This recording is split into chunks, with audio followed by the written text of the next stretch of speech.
Hello friends, मैं धर्मेंद्र अपने YouTube channel amazing पाठशाला में आप लोगों का स्वागत करता हूं। दोस्तों, आज के नए वीडियो लेक्चर में मैं आप लोगों के लिए सामान्य ज्ञान पढ़ने का एक ज़बरदस्त क्विज़ लेकर आया हूं। दोस्तों, इसमें सम्मिलित सभी प्रश्न एक से बढ़कर एक हैं जो विभिन्न परीक्षाओं में पूछे गए हैं और आगे भी पूछे जाने की पूरी संभावना है। दोस्तों, ये सभी प्रकार के एग्ज़ाम जैसे टेट, सी टेट, केबीएस या अन्य प्रकार के सभी वनडे एग्ज़ाम के लिए समान रूप से उपयोगी एवं महत्वपूर्ण हैं। दोस्तों, इसमें सम्मिलित सभी प्रश्न बहुविकल्पी टाइप के प्रश्न हैं और इसका जवाब देने के लिए आप लोगों के पास सिर्फ 5 सेकेंड का समय होगा। तो आइए दोस्तों, बिना समय गंवाए वीडियो को स्टार्ट करते हैं।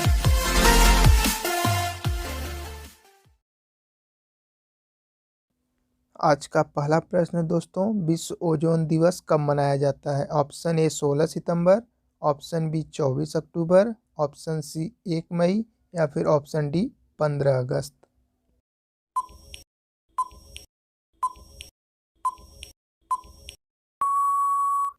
इस प्रश्न का सही जवाब होगा दोस्तों ऑप्शन ए अर्थात 16 सितंबर। जी हाँ, विश्व ओजोन दिवस या ओजोन परत संरक्षण दिवस प्रत्येक 16 सितंबर को मनाया जाता है।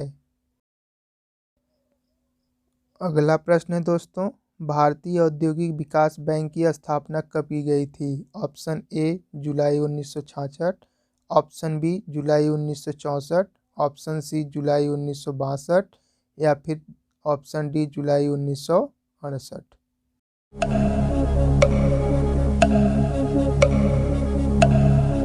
इसका करेक्ट आंसर होगा दोस्तों ऑप्शन बी अर्थात जुलाई 1964। जी हाँ दोस्तों, भारतीय औद्योगिक विकास बैंक की स्थापना 1 जुलाई 1964 को हुई थी।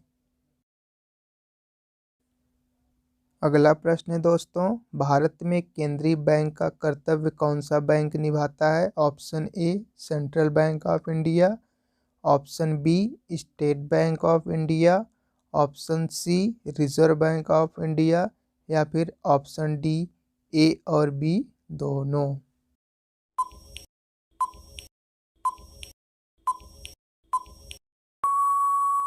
इस क्वेश्चन का बिल्कुल सही जवाब होगा दोस्तों ऑप्शन सी अर्थात रिजर्व बैंक ऑफ इंडिया। जी हाँ दोस्तों, भारत में केंद्रीय बैंक का कर्तव्य रिजर्व बैंक ऑफ इंडिया निभाता है। तो दोस्तों, रिजर्व बैंक ऑफ इंडिया एक केंद्रीय बैंक है।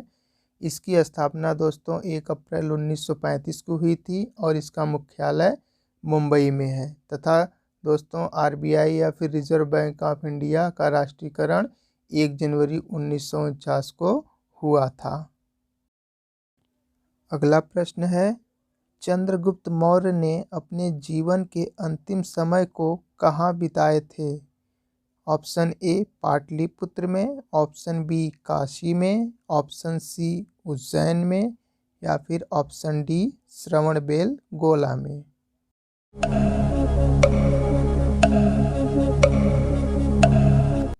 इस क्वेश्चन का करेक्ट आंसर होगा दोस्तों ऑप्शन डी अर्थात श्रवणबेल गोला। जी हाँ दोस्तों, चंद्रगुप्त मौर्य ने अपने जीवन के अंतिम समय को श्रवणबेल गोला में बिताया था। तो दोस्तों, श्रवणबेल गोला उस समय मैसूर राज्य में पड़ता था, लेकिन वर्तमान में मैसूर का नाम बदलकर कर्नाटक हो गया है। नेक्स्ट क्वेश्चन है दोस्तों, एलोरा की गुफाएं और शैलकृत मंदिर किससे संबंधित हैं? ऑप्शन ए हिंदू और बौद्ध से, ऑप्शन बी बौद्ध और जैन से, ऑप्शन सी हिंदू और जैन से या फिर ऑप्शन डी हिंदू बौद्ध और जैन से।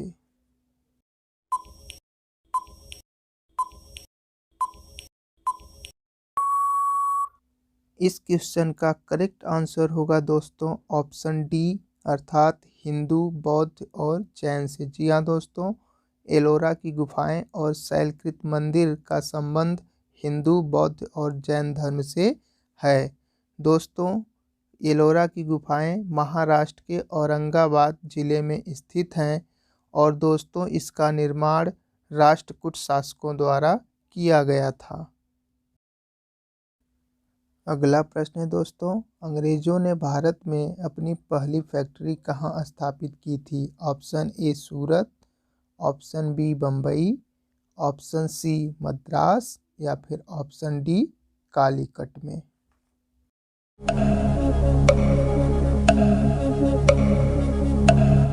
इस प्रश्न का सही जवाब होगा दोस्तों ऑप्शन ए अर्थात सूरत। जी हाँ दोस्तों, अंग्रेज़ों ने भारत में अपनी पहली फैक्ट्री सूरत में स्थापित की थी।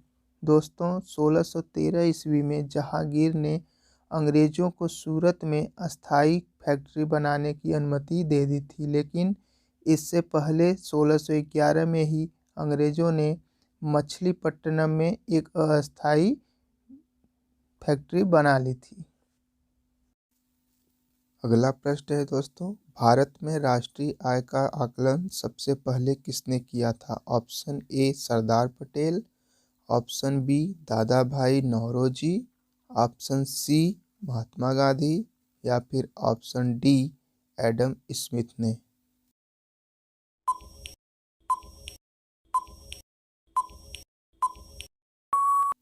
इसका सही जवाब होगा दोस्तों option B Dadabhai Naoroji. जी हाँ दोस्तों, भारत में राष्ट्रीय आय का आकलन सबसे पहले दादा भाई नौरोजी ने किया था। दोस्तों इन्हें grand old man of India भी कहा जाता है। दोस्तों इन्होंने अपनी पुस्तक poverty and un British rule in India में धन का अपवाहन या फिर ड्रेन ऑफ वेल्थ नामक सिद्धांत दिया था। अगला प्रश्न है, निम्नलिखित में से कौन भारत का पहला वायसराय था? Option A lord Cornwallis, option B William Bentinck, option C lord Canning या फिर ऑप्शन डी रॉबर्ट क्लाइव।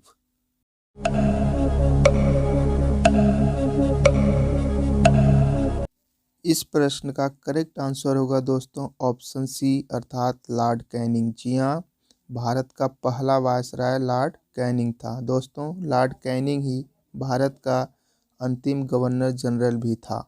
दोस्तों इसी के समय में ऐतिहासिक 1857 की क्रांति भी हुई और दोस्तों लॉर्ड कैनिंग ने व्यक्तिगत सिद्धांत या राज्य विलय नीति को समाप्त कर दिया था। और एक बात दोस्तों याद करने वाली है कि इसके काल में ही 1856 विधवा पुनर्विवाह अधिनियम पारित हुआ था। अगला प्रश्न देखते हैं दोस्तों, मातृ देवी या देवी माता की पूजा का संबंध किससे था? ऑप्शन ए आर्य सभ्यता के साथ, ऑप्शन बी भूमध्य सागरीय सभ्यता के साथ, ऑप्शन सी उत्तर वैदिक सभ्यता के साथ या फिर ऑप्शन डी सिंधु घाटी सभ्यता के साथ।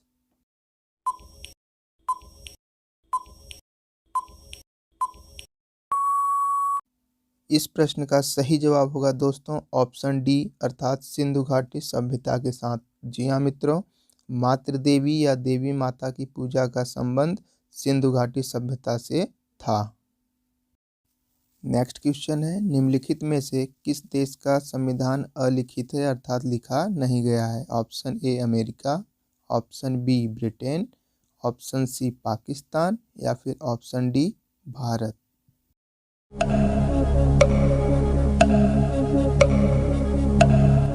इस प्रश्न का सही जवाब होगा ऑप्शन बी ब्रिटेन। जी हाँ, ब्रिटेन का संविधान लिखित नहीं है अर्थात अलिखित है, जबकि अमेरिका, पाकिस्तान और भारत का संविधान लिखित है। दोस्तों ब्रिटेन में संसदीय परंपराओं के आधार पर शासन होता है। आप लोगों के लिए अगला प्रश्न है दोस्तों, भारत के संविधान का निर्माता किसे माना जाता है? Option A Jawaharlal Nehru, option B R Ambedkar, option C BN Rau या फिर ऑप्शन डी महात्मा गांधी।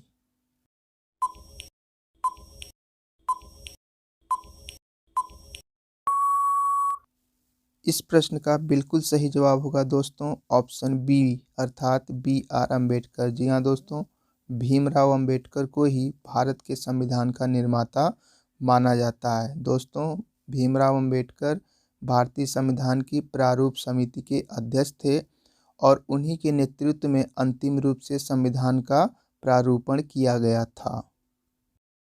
अगला प्रश्न है दोस्तों आप लोगों के लिए, भारतीय नागरिकों के मौलिक अधिकारों को कब निलंबित किया जा सकता है? इसके लिए आपके पास 4 ऑप्शन है। ऑप्शन ए वित्तीय आपातकाल के दौरान, ऑप्शन बी राष्ट्रीय आपातकाल के दौरान, ऑप्शन सी कभी भी, या फिर ऑप्शन डी किसी भी दशा में।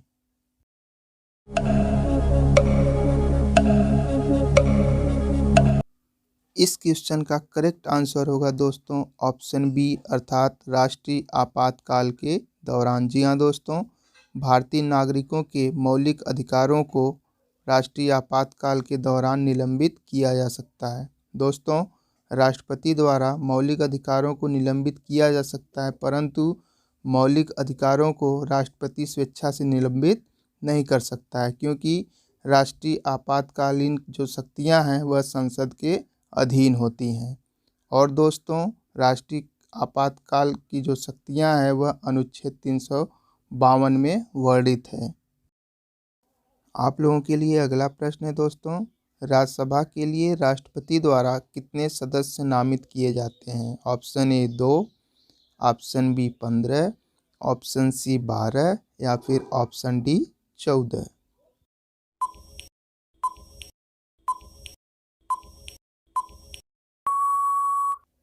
इस प्रश्न का बिल्कुल सही जवाब होगा दोस्तों ऑप्शन सी अर्थात 12। जी हाँ, राज्यसभा के लिए राष्ट्रपति द्वारा 12 सदस्यों को नामित किया जाता है। दोस्तों, भारतीय संविधान के अनुच्छेद 80 क के अनुसार राष्ट्रपति द्वारा मंत्रिपरिषद की सलाह पर कला, साहित्य, विज्ञान, समाज सेवा व खेल से संबंधित 12 व्यक्तियों को राज्यसभा के सदस्य के रूप में नामित किया जाता है, जबकि दोस्तों राष्ट्रपति द्वारा लोकसभा में 2 सदस्यों को नामित किया जाता है जो एंग्लो इंडियन होते हैं। तो इस प्रकार दोस्तों राष्ट्रपति द्वारा कुल मिलाकर 14 सदस्यों को नामित किया जाता है।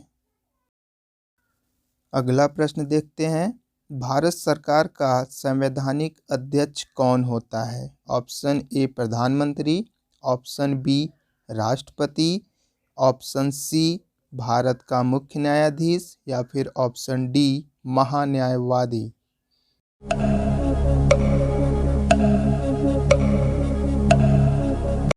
इस क्वेश्चन का बिल्कुल करेक्ट आंसर होगा दोस्तों ऑप्शन बी अर्थात राष्ट्रपति। जी हाँ, भारत सरकार का संवैधानिक अध्यक्ष राष्ट्रपति होता है। दोस्तों, संविधान के अनुच्छेद 53(1) में बताया गया है कि संविधान की कार्यपालिका शक्ति राष्ट्रपति में निहित होगी। अगला प्रश्न है दोस्तों, राष्ट्रीय विकास परिषद में कौन कौन शामिल होते हैं? ऑप्शन ए केंद्रीय मंत्रिमंडल के सभी सदस्य, ऑप्शन बी संसदीय प्राक्कलन समिति के सदस्य, ऑप्शन सी सभी राज्यों के मुख्यमंत्री, या फिर ऑप्शन डी सभी राज्यों और केंद्र के मंत्रिमंडल सदस्य।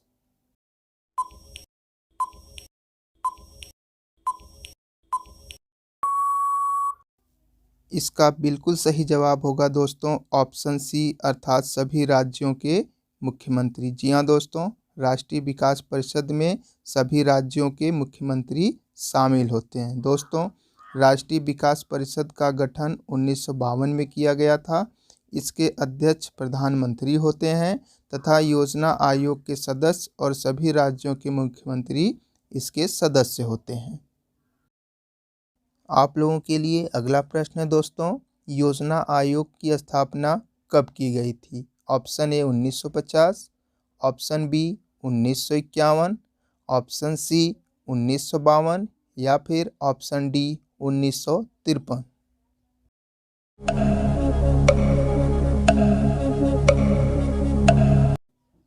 इस प्रश्न का बिल्कुल सही जवाब होगा दोस्तों ऑप्शन ए अर्थात 1950। जी हाँ दोस्तों, योजना आयोग की स्थापना 1950 में की गई थी।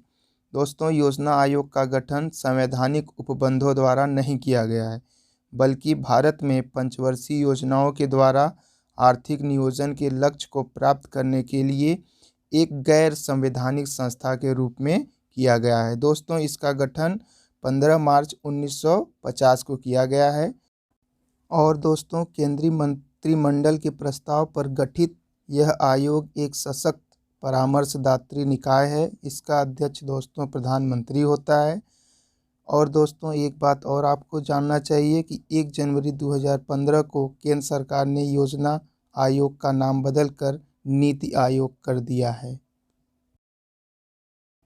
अगला प्रश्न है दोस्तों, निम्नलिखित राज्यों में से कौन सा राज्य भाषा के आधार पर सबसे पहले बना था? Option A Paschim Bengal, option B Tamil Nadu, option C Uttar Pradesh या फिर ऑप्शन डी आंध्र प्रदेश।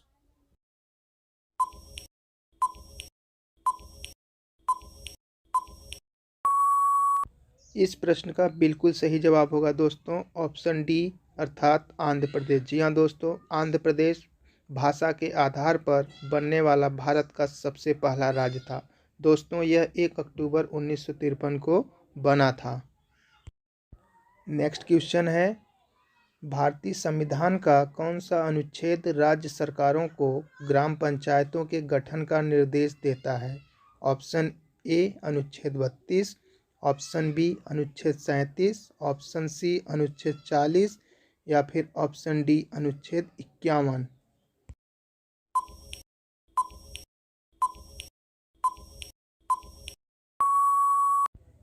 इस क्वेश्चन का बिल्कुल सही जवाब होगा दोस्तों ऑप्शन सी अर्थात अनुच्छेद 40। जी हाँ दोस्तों, भारतीय संविधान राज्य सरकारों को अनुच्छेद 40 के अंतर्गत ग्राम पंचायतों के गठन का निर्देश देता है। अगला प्रश्न देखते हैं दोस्तों, निम्नलिखित में से कौन सितार के साथ संबंधित नहीं है? ऑप्शन ए अमीर Khusro, option B Pandit Ravishankar, option C उस्ताद अलाउद्दीन खां या फिर ऑप्शन डी विलायत अली खां।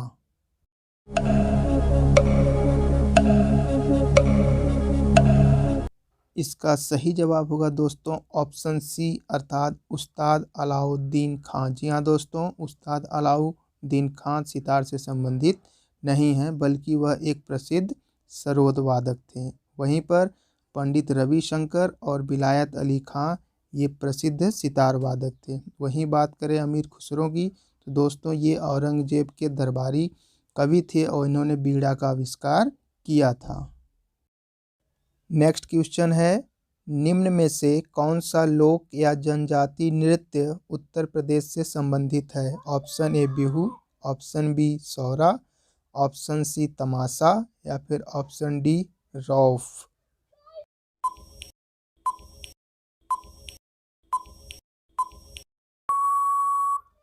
इस प्रश्न का बिल्कुल सही जवाब होगा दोस्तों ऑप्शन बी अर्थात सौरा। जी हाँ दोस्तों, सौरा उत्तर प्रदेश का एक जनजाति या लोक नृत्य है जो बुंदेलखंड के किसान अपने फसलों को काटते समय गाते हैं।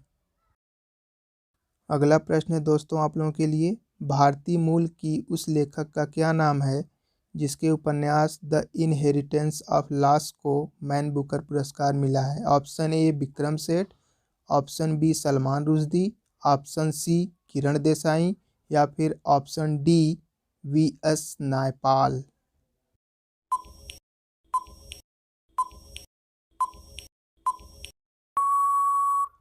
इसका बिल्कुल सही जवाब होगा दोस्तों ऑप्शन सी किरण देसाई। जी हाँ दोस्तों, किरण देसाई को 2006 में उनकी पुस्तक द इनहेरिटेंस ऑफ लॉस के लिए मैन बुकर पुरस्कार मिला है।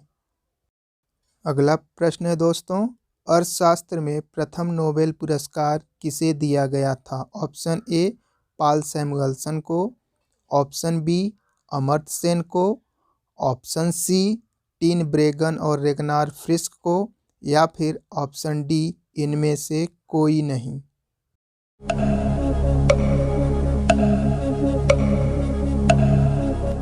इस प्रश्न का बिल्कुल सही जवाब होगा दोस्तों ऑप्शन सी टिन ब्रेगन और रेगनार फ्रिस्क को। जी हाँ दोस्तों, अर्थशास्त्र का पहला नोबेल पुरस्कार टिन ब्रेगन और रेगनार फ्रिस्क को दिया गया था। वहीं भारतीयों की बात करें तो दोस्तों अमर्त्य सेन को सबसे पहले 1998 में अर्थशास्त्र के लिए नोबेल पुरस्कार मिला था। अगला प्रश्न देखते हैं दोस्तों, निम्नांकित में से कहाँ स्तूप नहीं है? Option A Sanchi, option B Bharhut, option C Dhamek या फिर ऑप्शन डी रांची।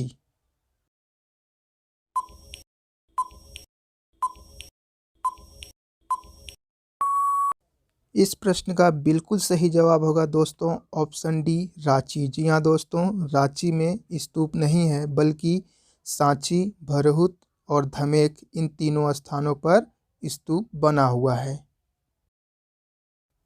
अगला प्रश्न है दोस्तों, निम्न देशों और उनकी राजधानियों में से कौन सा युग्म गलत है। इसके लिए आपके पास 4 ऑप्शन है दोस्तों। Option A Switzerland Geneva, option B Austria Vienna, option C Denmark Copenhagen या फिर ऑप्शन डी फिनलैंड हेलेंसिकी।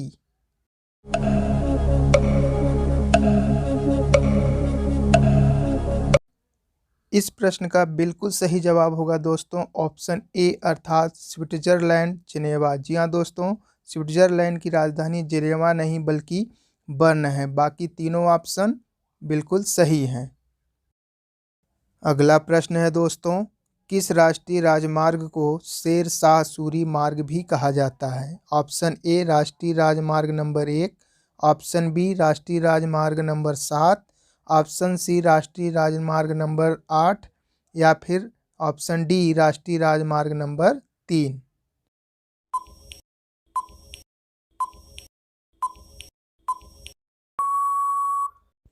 इस प्रश्न का बिल्कुल सही जवाब होगा दोस्तों ऑप्शन ए राष्ट्रीय राजमार्ग नंबर 1। जी हाँ दोस्तों, राष्ट्रीय राजमार्ग नंबर 1 को शेरशाह सूरी मार्ग भी कहा जाता है। दोस्तों, यह राष्ट्रीय राजमार्ग नई दिल्ली को भारत पाकिस्तान सीमा के समीप पंजाब के अटारी कस्बे से जोड़ता है। और दोस्तों, इस राष्ट्रीय राजमार्ग को ग्रांड ट्रंक रोड भी कहा जाता है। नेक्स्ट क्वेश्चन है, एमनेस्टी इंटरनेशनल क्या है।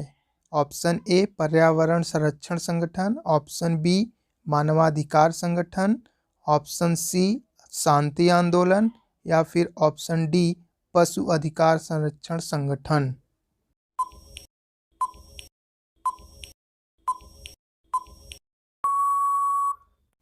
इस प्रश्न का बिल्कुल सही जवाब है दोस्तों ऑप्शन बी अर्थात मानवाधिकार संगठन। जी हाँ दोस्तों, एमनेस्टी इंटरनेशनल एक मानवाधिकार संगठन है जो मानवीय मूल्यों एवं मानवीय स्वतंत्रता को बचाने एवं भेदभाव को मिटाने तथा हर प्रकार के मानवाधिकार के लिए लड़ना सिखाती है। दोस्तों, इस संस्था को 1977 में शोषण के खिलाफ अभियान चलाने के लिए शांति का नोबेल पुरस्कार दिया गया था।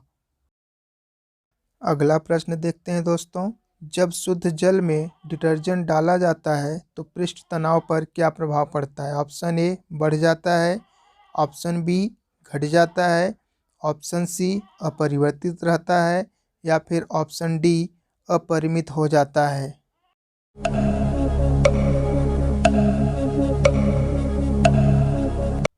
इसका सही जवाब होगा दोस्तों ऑप्शन बी अर्थात घट जाता है। जी हाँ दोस्तों, जब शुद्ध जल में डिटर्जेंट डाला जाता है तो पृष्ठ तनाव घट जाता है। अगला प्रश्न है आप लोगों के लिए, सौर कोशिकाएं किसके सिद्धांत पर काम करती हैं। ऑप्शन ए प्रकाश वोल्टीय प्रभाव, ऑप्शन बी प्रकाश विद्युत प्रभाव, ऑप्शन सी प्रकाश चालकीय प्रभाव या फिर ऑप्शन डी प्रकाश संश्लेषण।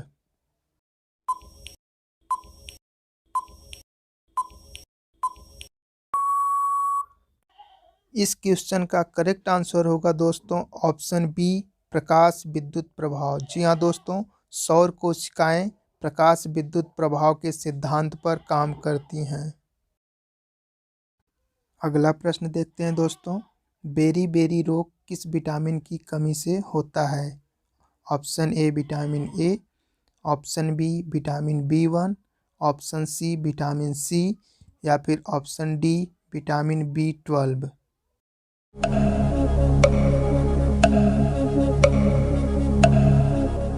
इस प्रश्न का बिल्कुल सही जवाब होगा दोस्तों ऑप्शन बी अर्थात विटामिन B1। जी हाँ दोस्तों, बेरी नामक रोग विटामिन B1 की कमी से होता है। दोस्तों, विटामिन बी का रासायनिक नाम थायमीन होता है और दोस्तों विटामिन ए का रासायनिक नाम रेटिनॉल होता है और इसकी कमी से रतौंधी नामक रोग हो जाता है।